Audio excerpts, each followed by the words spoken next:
morning.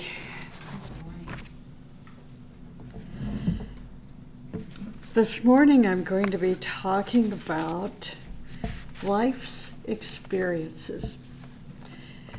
I'm going to be talking about various types of experiences that we have throughout our life and from one life to another, to another, to another.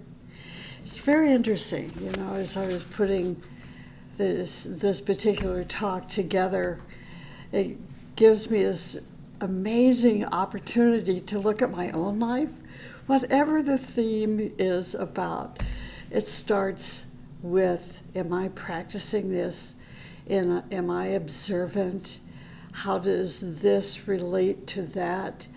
And I'm beginning to see a synthesis, not only like with today's talk, but the talk last time and the talk next time, and how each Sunday talk relates to the whole of the teaching, and how the whole of the teaching corresponds to our day-to-day life.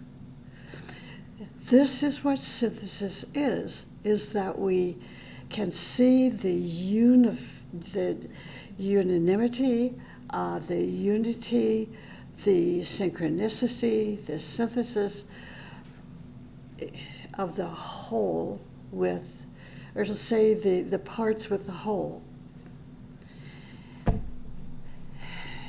Our brain likes to do just the opposite of that. The concrete mind likes to separate this subject, this idea, this concept, and compartmentalize each of these ideas and concepts. But when we do that, we lose the continuity. So today, as the talk is very simple, but it's also in its simplicity, it's very profound. So I suggest that you make some notes and let your notes remind you, if you journal, to journal your life experiences related to what I'm talking about today. Because not all life experiences are real experiences. So I'm going to be talking today about the difference between real experiences and unreal experiences. What we want to have in our life as an Agni yogi, as a disciple, we want our life experiences to be real. We want to be able to recognize the reality within every single experience that we have. As I've studied the teaching and put all these ideas together from the teaching, I became increasingly aware that so few people have real experiences in their life.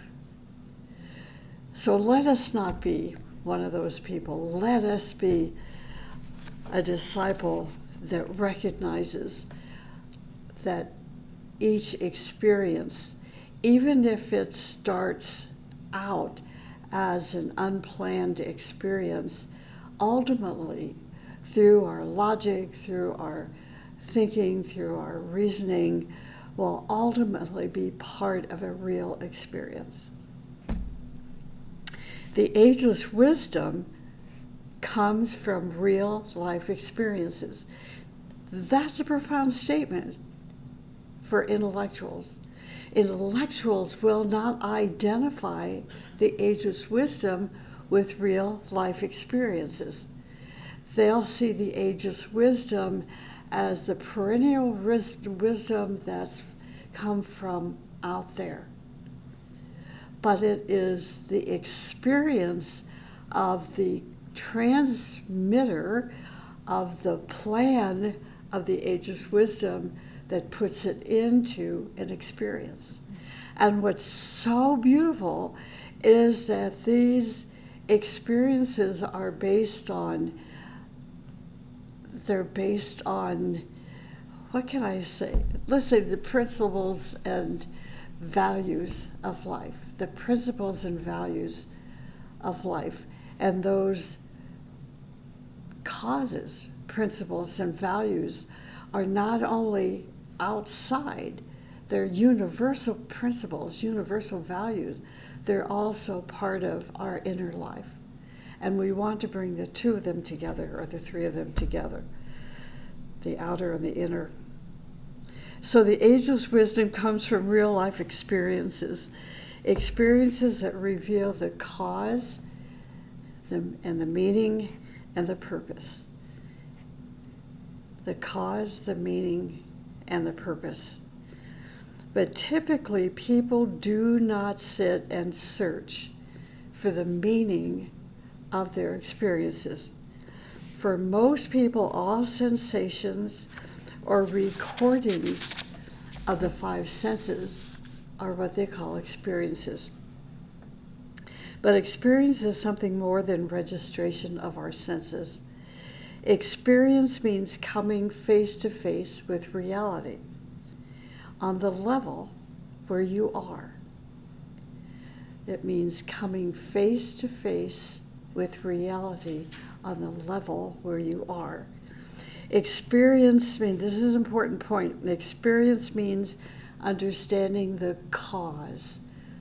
Understanding the cause of the event and the effect that this event has upon you and your environment. So your environment would be your inner life and your outer life, your spiritual life, your family life, your group life, even your work life. Cause and effect. You have an experience if the event was able to call forth a reality from the treasury of earlier experiences. Now, this is a little tough to understand, but it's meant to be that way. If everything was so easy, you would just sit there and dream your life away. So now you're being challenged. Like, what'd you say? Okay. So I'm going to repeat this.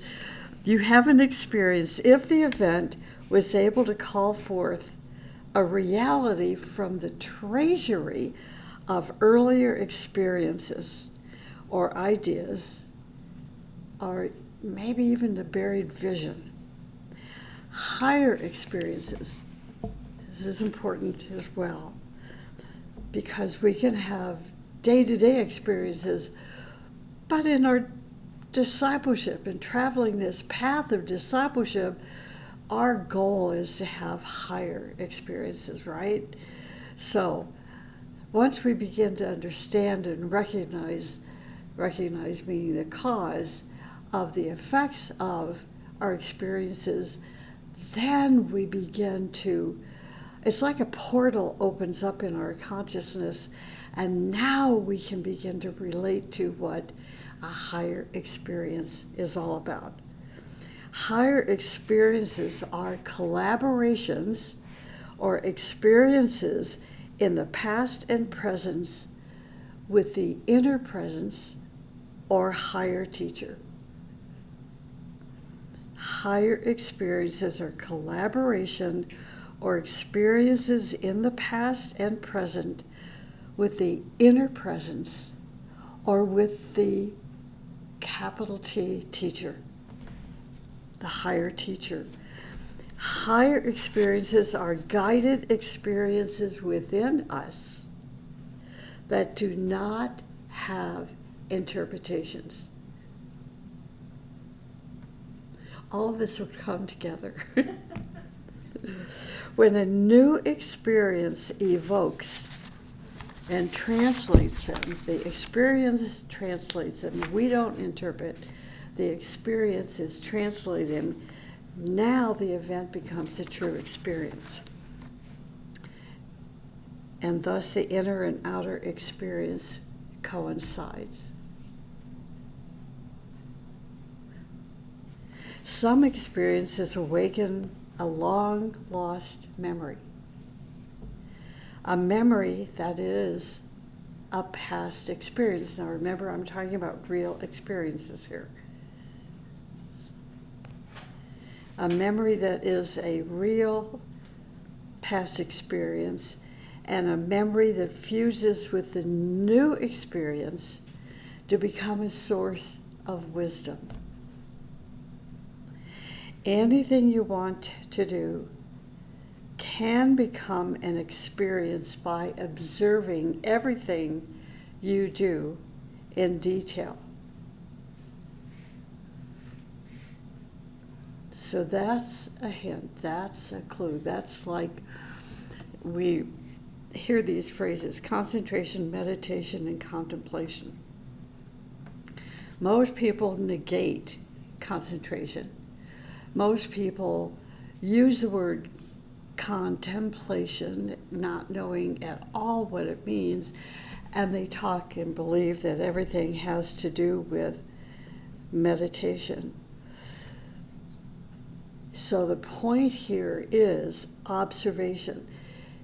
To have an experience that may not have started out as a real experience is going to become a real experience if you observe everything you are doing in detail. So at this point, you don't even have to concern yourself with whether, is this a real experience or not? Because it is, and the reason it is that you are observing everything you do in detail. As long as your consciousness is clean and your observation is sharp, then any action can turn into an experience. So to perhaps better understand this, think of what the opposite of that is.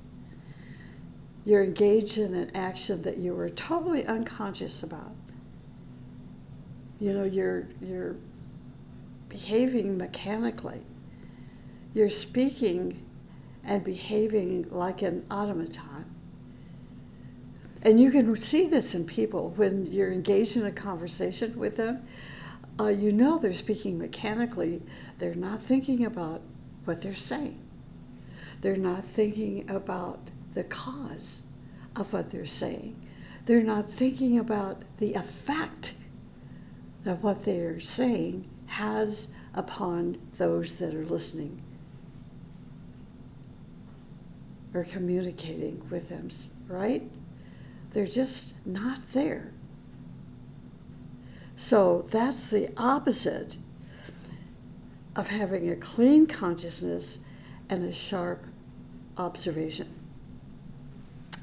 Unconscious actions and words become a load upon your subconscious mind. Unconscious actions and words become a load upon your subconscious. This is why things must not be done just for the sake of doing them, but for the sake of learning from them. So this is a key point, learning from them. As we learn from these events or actions, now we're going to experience them. So it was so cool. I was talking to a dear friend yesterday who is going through an event in her life.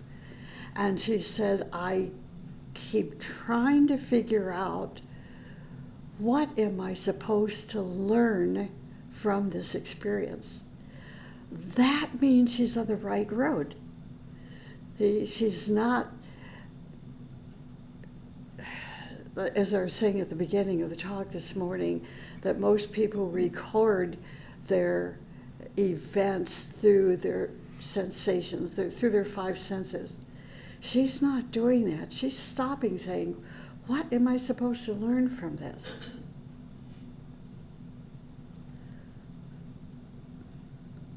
This is why things must not be done for the sake of doing them or experiencing them, but for the sake of learning from them. Now, the teaching says this. It says experiences have many levels, and we can give them various names to differentiate them. So there are 7. The first is accidents. An accident can be an experience. Number 2, events that are the result of our stupidity. We all have them. But have we made it into a real experience? Number 3, painful experiences. Number 4, pleasant experiences. 5, uplifting and enlightening experiences. 6, experiences of contact with reality. And 7, experiences of achievement. So those are the 7 experiences of different levels that we can all have. Because of today's talk is fairly personal to you, and so my request is try not to let your mind wander off. Think, yeah, I had that accident. Now, was it real?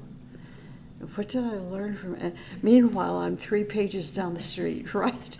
So even though it's going to be a little personal, try to stay as concentrated as you can, and then you can listen to the recording on YouTube later today or tomorrow or next year. I know, we're all so busy. Not only are we busy, it's like you're not going to probably even remember this talk until you have an experience, right? And you're like, oh, I'm going to go back and listen to that. So let me talk now about these 7 types of life experiences. Accidents. Have you had an accident in your life? Was your life spared? If it was spared, what saved you? How were you able to avoid it? Or did you avoid it? I recall going through an intersection many years ago where my husband's 22-year-old cousin had been killed only 2 weeks earlier. The kids and I were going through the same intersection that the cousin had 2 weeks earlier gone through and died as a result of an accident. The moment I approached that very same corner 2 weeks later with my 2 boys, I had a sudden experience. As I entered the intersection, everything shifted into slow motion. It's very interesting. I mean, I've seen movies where things like this happen, and I've heard people talk about it, but personally I'd never had that kind of event happen. So here I am in this car, approaching the intersection where dear Mark had died, and it was, there was a traffic light there, and it was 4 corners, including where I was approaching, and it was heavily trafficked. There were lots and lots of cars there. All of a sudden, this accident, another accident, moved into action. Unbelievable. The car ahead of me, the cars at the other corners of the intersection, all collided. But my car and the lives of my 2 children were spared. How do you find the cause of this? In that experience, I learned about what is termed in the teaching the guiding hand. That the guiding hand saved us. Years later, I realized we had experienced what my husband's cousin faced in part. going through that accident. So I had this experience that he undoubtedly, in part, experienced. You know, I was spared a lot. Obviously, our lives are spared. But what are the odds of that happening? Why would such an event, same corner where he died? Experience means to come face to face with reality on the level where you are. To the boys, the experience meant that they would be late for their baseball game. I felt we had just experienced a miracle of survival, that there must have been some kind of divine intervention. And the most interesting part of the experience was because everything was put into slow motion, I could observe every detail of the misfortune occurring at that intersection because it took place in slow motion. Was that simply a happening, a time warp that had just happened, and why? At that moment, the guiding hand, the guardian hand, slowed down the car. And this was not my only experience, but the first one. So the guardian hand slowed down my car with my two little boys sitting in the back seat, giving me time to get the car under control and prevented it from entering into the intersection with the rest of the colliding cars. This is what Master M tells us about the guiding hand. It is the influence of the Master. The guiding hand, I'm going to do a few quotes here. In the book Agni Yoga, verse 654, it says the guiding hand is the uplifting hand. Another experience I had had, which I won't go into, this was a literal experience where that guiding hand lifted the entire vehicle, literally lifted it and moved the car. So this was not just an inspirational statement, it's a factual statement. The guiding hand is the uplifting hand. The next verse is from the same book, Agni Yoga, verse 668. The giving hand of the hierarch affirms the flow of destiny. Affirms the flow of destiny. Allowed our lives to continue. The guiding hand hovers over your spirit. So that guiding hand is with us at all times, in all ways. And that's from Leaves of Moria's Garden, verse 281. And the last quote is Fire World 2, verse 334. When our hearts are linked to hierarchy, we shall not be abandoned. We can advance in the subtle world when the guiding hand is not rejected.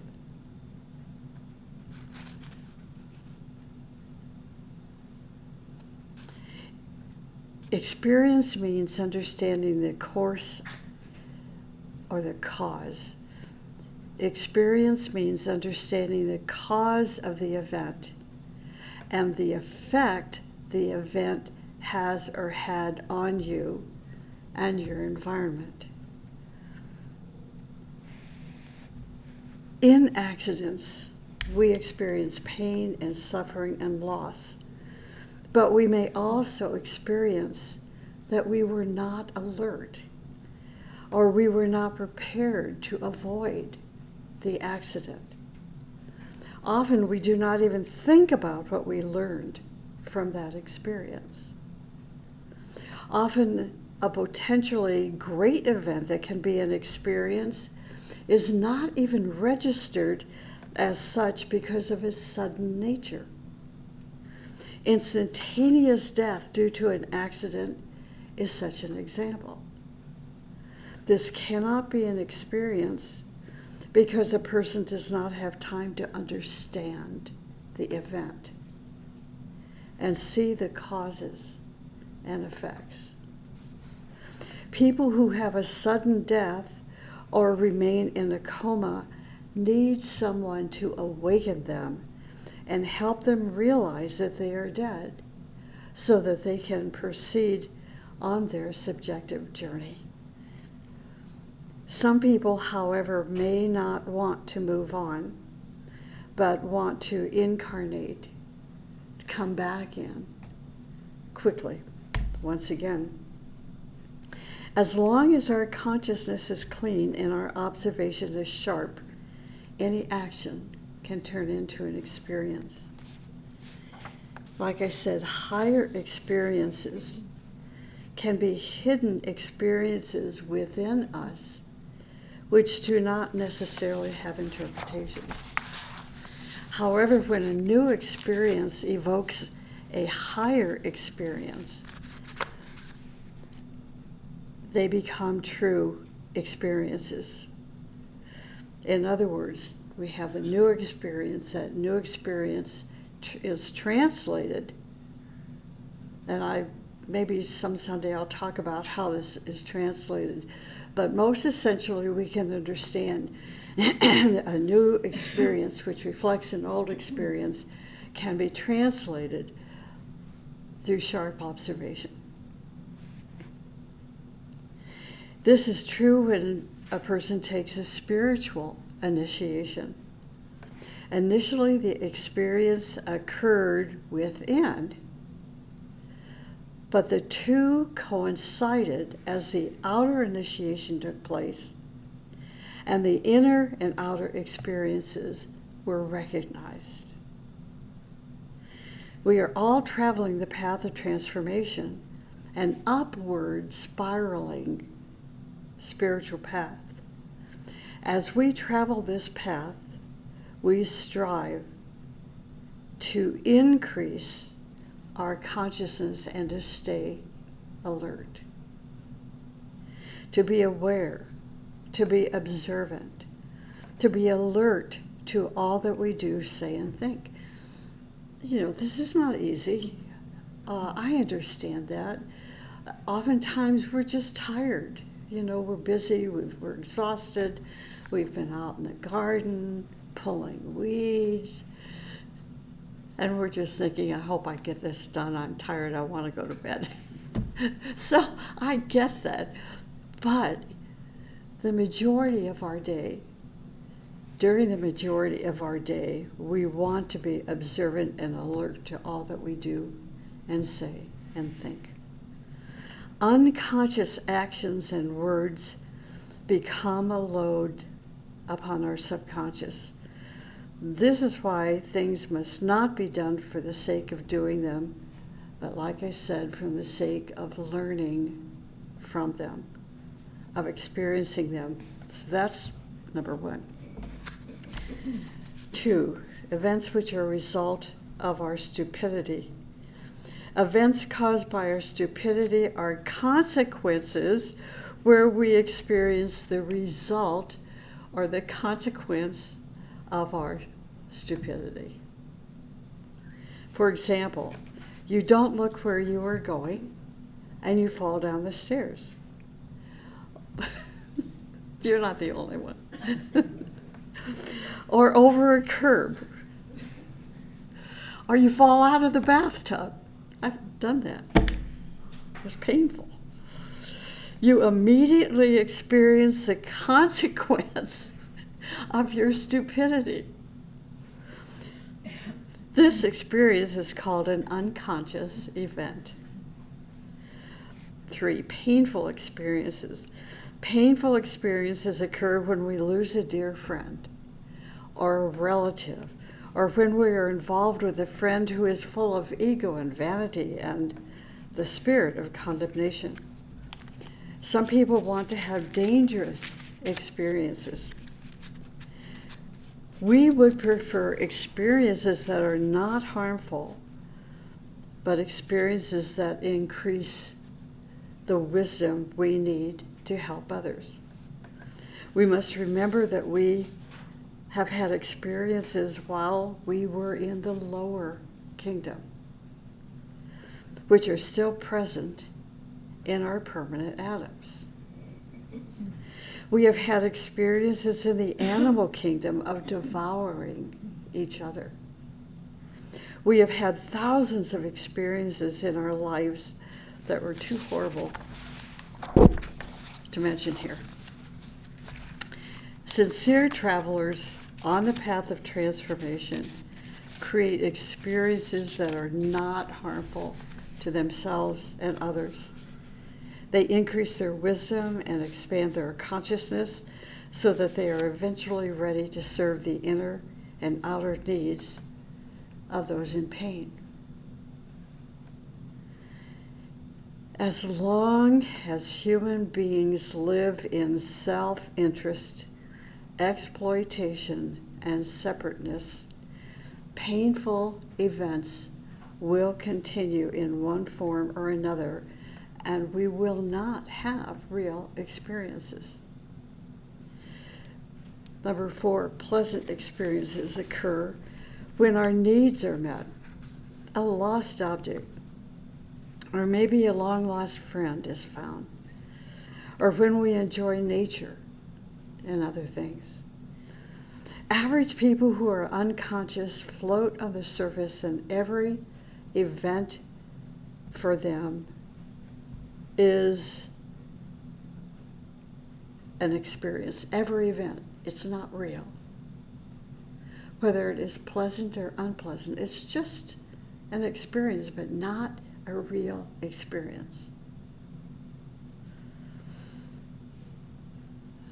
For us, the event becomes an experience only if we can see the laws and principles operating in that event itself, which then reveals a realization from within us that our understanding of this event is true.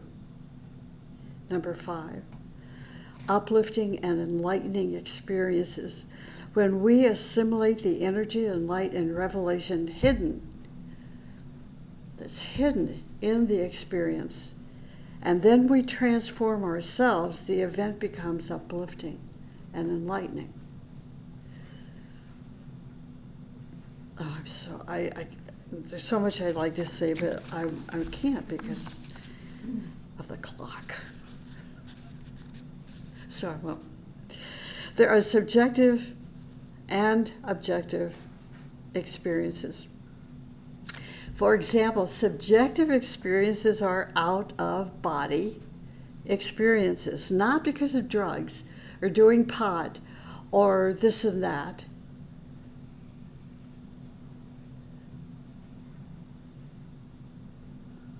But a true out-of-body experience in which all your 5 senses are suspended, while your the emotional and mental correspondence of the 5 senses are in operation, and you're totally conscious of it. This happens in dreams. This happens with revelations. This happens with higher contacts, inspiration, or even telepathic experiences. For people whose consciousness is focused simultaneously on the physical, emotional, and mental planes, now their experiences become multidimensional, like what happened at that intersection. It was a multi-dimensional, 3-dimensional, 4-dimensional experience. Those who are focused in higher bodies have deeper and more synthesized experiences. Number 6, experiences of contact with reality. As you might imagine, these types of experiences begin when you have contact with your inner core, your inner divinity, the hierarchy, with higher beings. So even though these contacts are rare, they indicate to you that your consciousness operates on a higher level. Such experiences expand your consciousness and load your shoulders with heavier responsibilities in the field of service.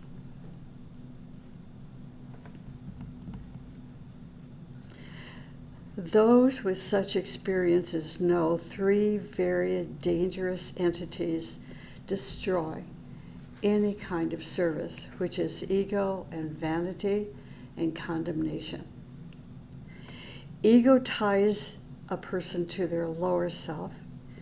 Vanity ties them to things that they do not have.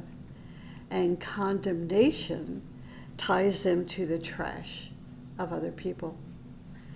And the last word, number 7. Experiences of achievement are when you realize that you are functioning on a higher plane with a higher body, when you see that you have experiences of expansion of consciousness, utter humility, bliss, inclusiveness. These are called experiences of achievement. You can have experiences while you visit higher worlds and ashrams. You can also have experiences with negative forces and currents and even entities that attack you. When you advance spiritually, you can to some degree choose your experiences, and as you choose, you register conscious experiences, real experiences. In the future, we need to teach our children how to choose their experiences and not be the slaves of their karma. To choose experiences that enable them to undo certain karma from their past. I think I'm going to stop here.